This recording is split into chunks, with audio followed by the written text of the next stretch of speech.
Bonjour, c'est Virginie qui vous parle du tarot de Marseille. Aujourd'hui, nous allons aborder une lame pas si facile à accepter, on va dire, dans les 22 lames majeures du tarot de Marseille, qui est donc la lame du diable, la lame 15.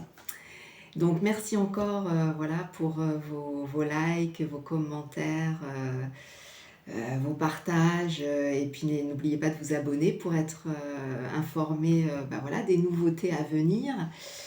Nous allons donc commencer cette histoire du diable. Donc, on est à la lame 15, donc on arrive proche du dénouement, je dirais, de tout ce parcours des 22 lames majeures. La dernière fois, nous avions parlé de la tempérance. Cette tempérance qui nous montrait l'équilibre, la modération des désirs, comme j'en avais parlé, et donc la capacité à associer le matériel et le spirituel de façon équilibrée.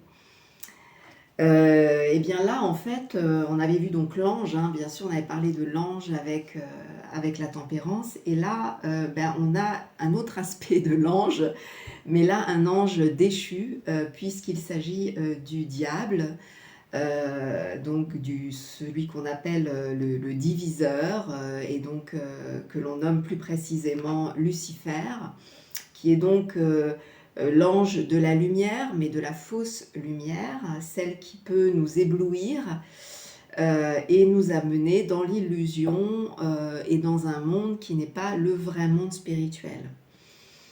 Donc le diable, eh bien, c'est le moment, en tout cas dans le parcours de ces 22 lames, où on va être vraiment très tenté par le fait de revenir en arrière, ou du moins par son ego, donc cette somme eh bien, de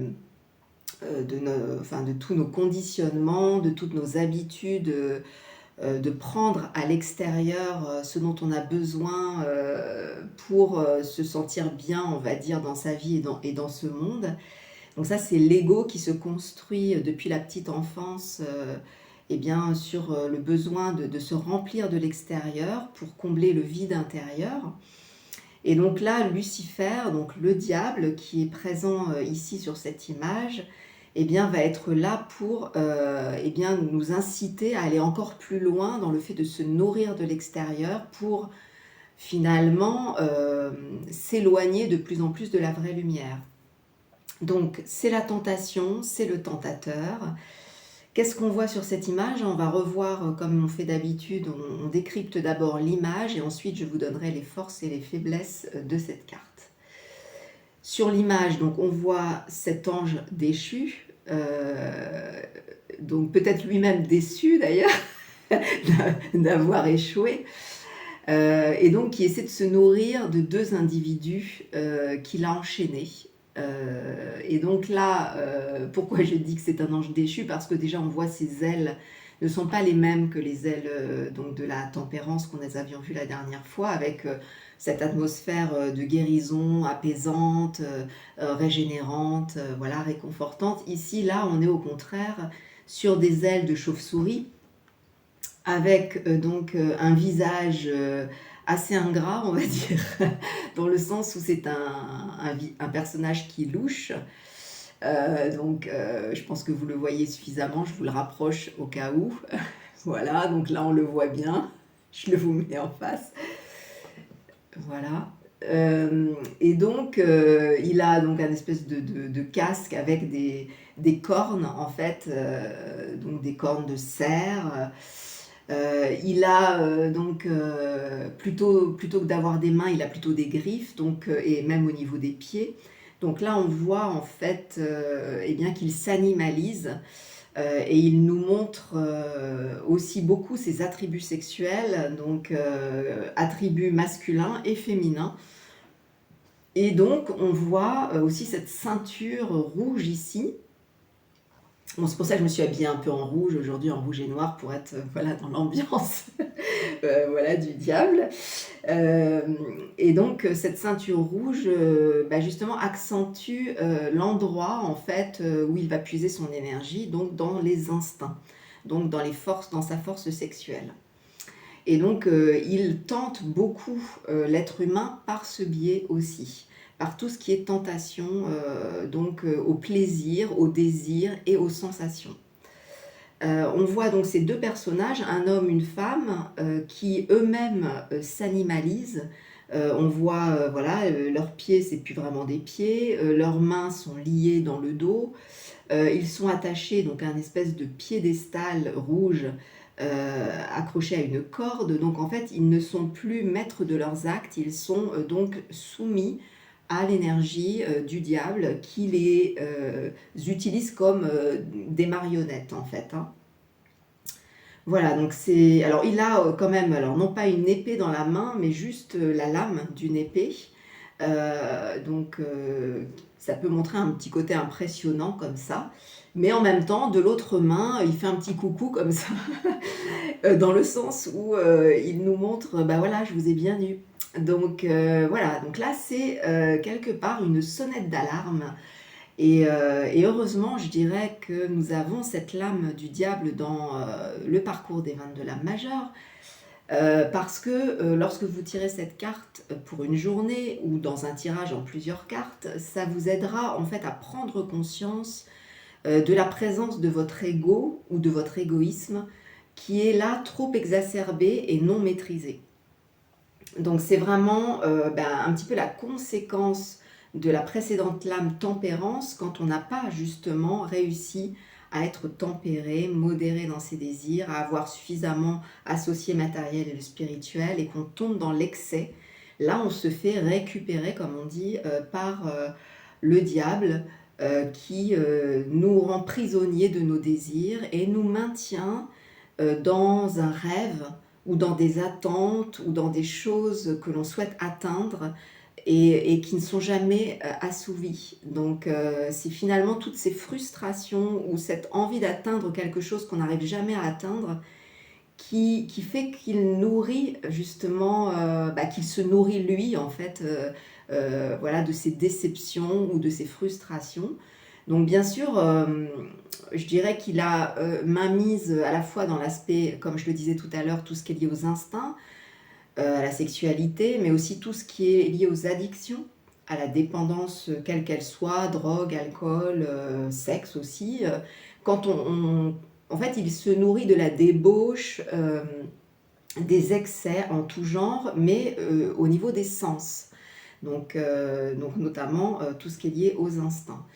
Il est aussi très, doué aussi dans, le fait de nous mettre dans l'avidité, de l'argent, du pouvoir, de l'envie d'obtenir encore plus de reconnaissance, encore plus, oui, d'admiration de la part des autres. Il se nourrit de ce côté orgueil aussi, mais aussi de tout ce qui est lié à la colère, à la rébellion, à tout ce qui met, en fait, qui met notre état émotionnel, de façon, débordante et exacerbée, on va dire. Donc Lucifer, le diable, c'est lui qui va nous faire prendre, le rêve pour la réalité et en même temps sans jamais réussir à atteindre ce qu'on aimerait.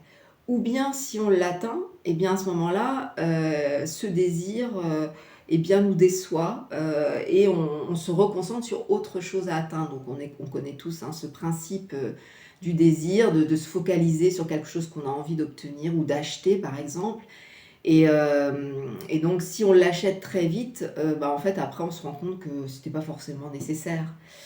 Alors l'idée c'est avec le diable d'arriver à lui résister en fait, hein. Donc par exemple, par rapport là, l'exemple que je donnais de vouloir s'acheter quelque chose qui n'est pas entre guillemets «utile» ou nécessaire, eh bien, le fait de lui résister pendant un certain temps va vous montrer, l'état de crise peut-être dans lequel cela peut vous mettre.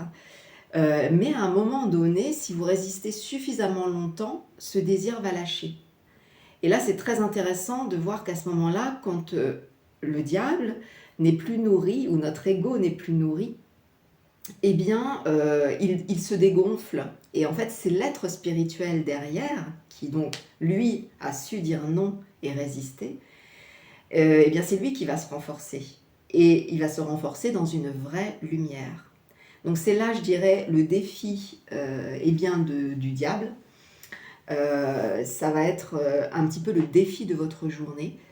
Euh, Puisque on va dire que, parce qu'il faut quand même enfin, faut lui reconnaître quelques qualités, c'est-à-dire que la qualité, on pourrait dire, de cette carte du diable bien placée dans un tirage, eh bien cela va montrer une capacité de se détacher, c'est-à-dire justement de pouvoir se détacher d'un désir ou voilà, d'une attente ou de quelque chose qu'on souhaitait prendre à l'extérieur, et là on arrive à se détacher voilà, de ce désir. Dans ce cas-là, on vivra positivement cette carte du diable. Donc c'est vraiment lié au détachement, au recul et au fait de prendre cela comme un jeu. C'est-à-dire que lorsque le diable apparaît dans un tirage, dites-vous bien que c'est pour pouvoir mettre la lumière sur une partie de vous qui est inconsciente et qui vous manipule dans l'ombre. Donc c'est quelque part à prendre comme un jeu en quelque sorte. Un jeu de confrontation et de combat contre une part de vous-même qui habituellement aurait de la force, et que là, euh, il vous est proposé consciemment de jouer le jeu d'un combat pour que ce soit vous le gagnant dans l'histoire. Parce que si vous arrivez suffisamment à résister au diable, finalement, vous donnez votre force à votre ange, ou à l'ange de tempérance qu'on a vu la dernière fois. Et quelque part, vous donnez de la force à l'être spirituel que vous êtes au fond de vous-même. Mais si vous laissez le diable vous embarquer dans ces histoires, vous manipuler par toutes sortes d'attraits extérieurs sans aucune réflexion, et bien là, c'est le diable qui prend les rênes. Et là, à ce moment-là, c'est beaucoup plus difficile de se libérer de lui. Ça demande beaucoup plus de temps et beaucoup plus de force aussi sur le long terme. Donc plus vite on voit en fait ce diable à l'œuvre, et c'est en cela qu'un tirage de tarot peut être vraiment très salutaire lorsque vous le tirez dans un tirage. Donc c'est pour ça qu'il ne faut pas en avoir peur. Parce que souvent c'est une lame un peu impressionnante, mais non, ce n'est pas du tout l'idée. L'idée, c'est que vous puissiez justement être conscient qu'il y a une faille, et où là il faut arriver à mettre la lumière, la vraie lumière, et ainsi réussir à résister à la tentation pour ne pas vous retrouver comme ces personnages qui sont emprisonnés et qui ne peuvent plus agir avec leur libre arbitre. Donc ils sont comme prisonniers d'un désir, prisonniers d'une addiction, prisonniers de ce tentateur. Et là c'est plus compliqué lorsqu'on a mis le doigt dedans, je dirais. Après c'est le bras, et après c'est très difficile de s'en sortir. Donc on le sait tous, hein, on a tous peut-être eu certaines addictions dans sa vie, que ce soit relationnel, que ce soit de nourriture, de drogue ou quelconque, voilà, ou alcool ou autre. Ça demande, ou même le café, ou j'en sais rien, quelle que soit l'addiction, c'est-à-dire quand on en a besoin, c'est bien de faire des moments de sevrage pour se rendre compte jusqu'à quel point on est dépendant. Et cet aspect de dépendance, c'est ça en fait que nous montre le diable. Donc en positif, il va nous montrer justement à quoi nous sommes dépendants, et nous montrer notre aptitude justement à nous détacher et à nous renforcer grâce à sa présence. Donc c'est comme ça aussi qu'il faut le voir. Ça peut être aussi pour une journée diable, une journée beaucoup liée à l'argent. Pourquoi pas une rentrée d'argent, ou quelque chose, le fait de gagner quelque chose, voilà, pourquoi pas. En tout cas, ça peut être une journée où on va faire les bons choix par rapport à des histoires d'argent, ou de vous engager dans un projet en y mettant de l'argent. Ça peut en tout cas montrer un rapport à l'argent aujourd'hui où il va falloir être aussi conscient.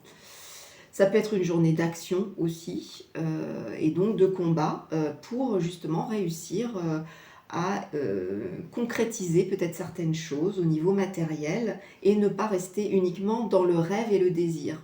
Parce que, encore une fois, hein, je le reprécise, mais le diable vous met toujours dans quelque chose que vous ne pouvez pas atteindre. Donc quelque part, il a aussi, il vous demande en quelque sorte d'aller jusque dans le concret pour réussir à ne plus rester à l'état de rêve et ainsi vous libérer de lui lorsque vous arrivez à atteindre vos buts. Ça en fait partie. Alors ça, c'est le côté positif. Après, dans le côté négatif, alors vous avez tous les écueils dont j'ai parlé tout à l'heure, avec en plus le côté mensonge, puisque le diable, il ment pour obtenir ce qu'il veut. Donc c'est tout ce qui est lié à la manipulation, le mensonge. Donc là, il faut être très attentif ce jour-là. Eh bien, voilà, à votre manière d'être déjà, ou alors à votre entourage. C'est-à-dire de sentir, est-ce que vous êtes dans la vérité ou dans le mensonge par rapport à certaines relations, par rapport à certains projets. Quelles sont vraiment vos motivations à l'arrière-plan, par exemple? Est-ce qu'il y a beaucoup de votre ego dedans, ou est-ce que peut-être vous êtes éloigné de vos souhaits profonds ou de vos buts ou de vos idéaux?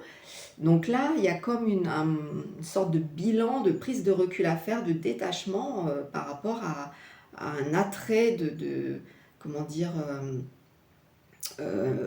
malsain peut-être même vers certaines choses. Donc c'est le fait d'être honnête avec soi-même en fait, hein, d'oser être sincère avec soi-même lorsqu'on tire cette carte.